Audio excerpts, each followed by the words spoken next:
Bonjour à vous, chers choisis de Jésus.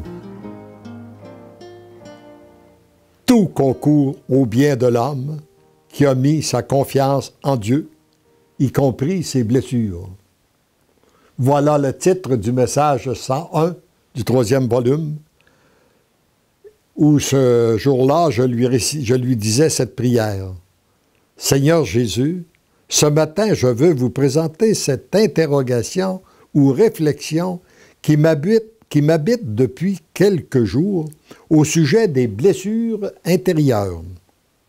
Il m'apparaît que beaucoup de ces blessures sont en relation avec notre orgueil.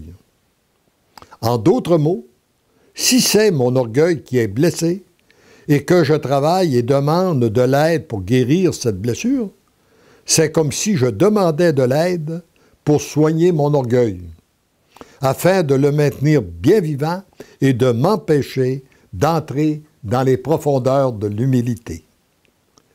Ne serait-il pas préférable d'accueillir cette blessure, d'être même heureux de constater que mon orgueil est blessé et de demander à Dieu de permettre qu'il soit blessé de nouveau afin qu'affaibli, il laisse une large place à l'humilité qui doit croître.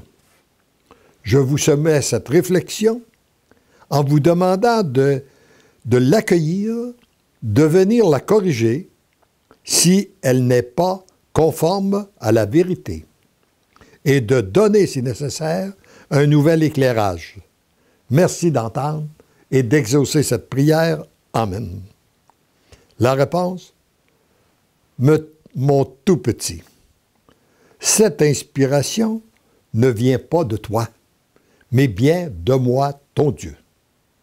Tout concourt au bien de l'homme qui met sa confiance en Dieu. Tu pourrais ajouter, sans risquer de te tromper, y compris ses blessures. Ce qui détermine le bien ou le mal que la personne en retire, ce n'est pas l'événement en soi, mais l'accueil que la personne en fait ou son refus de l'accueillir. Souviens-toi de l'enseignement que je t'ai donné lors de ta tournée en Europe par les deux veuves. La première, n'ayant pas accepté le décès de son mari, éprouvait une très grande souffrance après 6 ans et demi. La deuxième, l'ayant accepté, était dans une nouvelle jubilation après 6 mois. Oui, ces rencontres-là m'ont beaucoup marqué.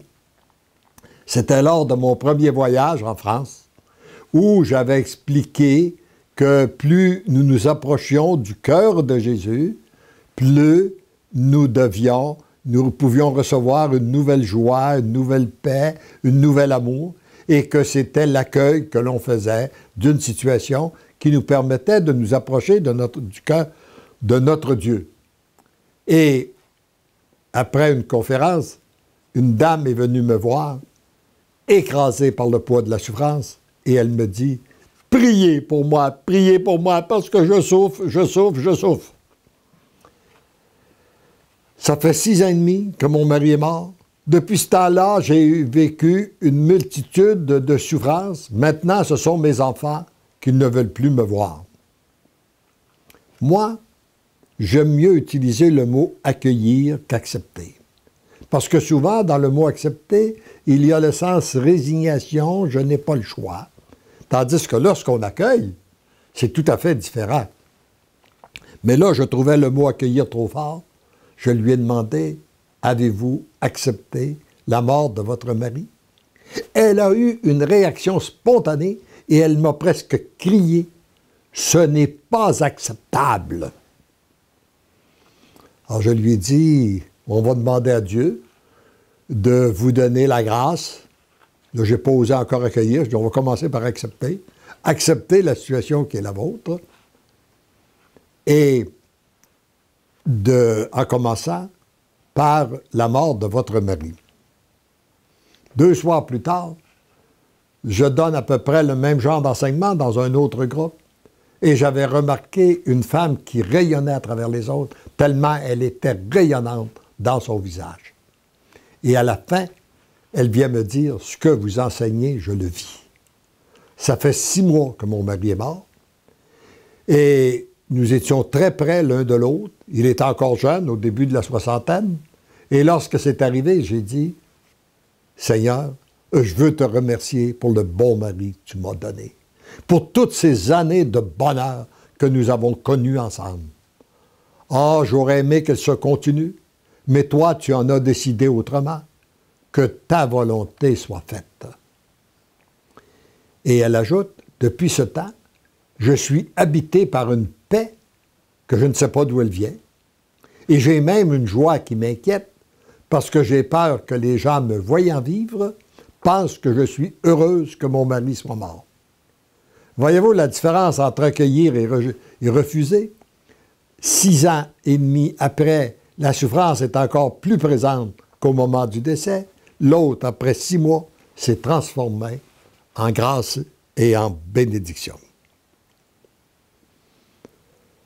Devenir tout petit devant Dieu, c'est tout accueillir, aussi bien les blessures que les joies et les peines, afin que tout devienne des ouvertures toujours plus grandes pour accueillir l'amour et les grâces que le Père veut déverser continuellement dans les cœurs.